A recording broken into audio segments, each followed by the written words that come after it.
ঈশ্বর যা করেন মঙ্গলের জন্যই করেন।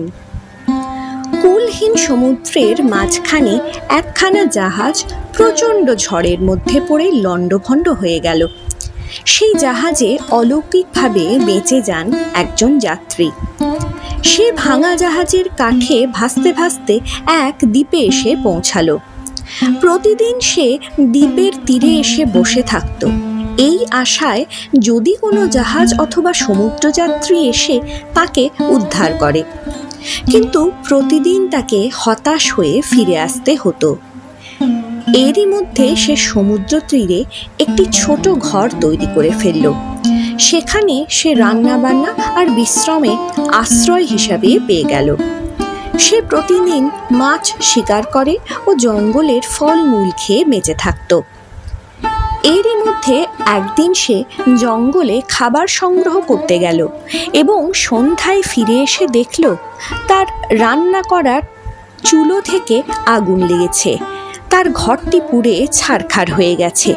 এই দেখে লোকটি চিৎকার করে বলে উঠল, হে ঈশ্বর, তুমি আমার ভাগ্যে এটাই লিখে রেখেছিলে। সে ভাবতে লাগলো আর বলল, হে ভগবান, তুমি সব কিছু কেড়ে নিলে। ছোট্ট কুটিরের আগুন লাগা কালো ধোঁয়ায় আকাশ ভরে গেছে।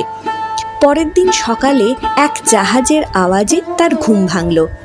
জাহাজটি সেই দ্বীপের দিকে তাকে উদ্ধার করার জন্যই আসছিল। সে অবাক হয়ে গেল আর ক্যাপ্টেনকে জিজ্ঞেস করল, আপনারা কিভাবে জানলেন যে আমি এই দ্বীপেই আটকে পড়েছি? জাহাজের ক্যাপ্টেন তখন বললেন, আপনার জ্বালানো সেই ধোঁয়ার সংকেত দেখে আমরা বুঝতে পেরেছি কেউ নিশ্চয়ই আটকে পড়েছে এই দ্বীপে, উদ্ধারের জন্য সাহায্য চায়।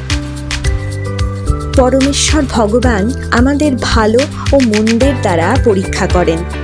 তিনি দেখেন আমাদের মধ্যে কে ধৈর্যশীল ও ভগবানের প্রতি পূর্ণ বিশ্বাস রাখে। তাই তো ভক্তবাঞ্ছা কল্পতরু ভগবান শ্রীকৃষ্ণই একমাত্র বিপদের উদ্ধারকারী। বন্ধুরা, ভিডিওটি ভালো লাগলে চ্যানেলটি অবশ্যই সাবস্ক্রাইব করুন। ধন্যবাদ।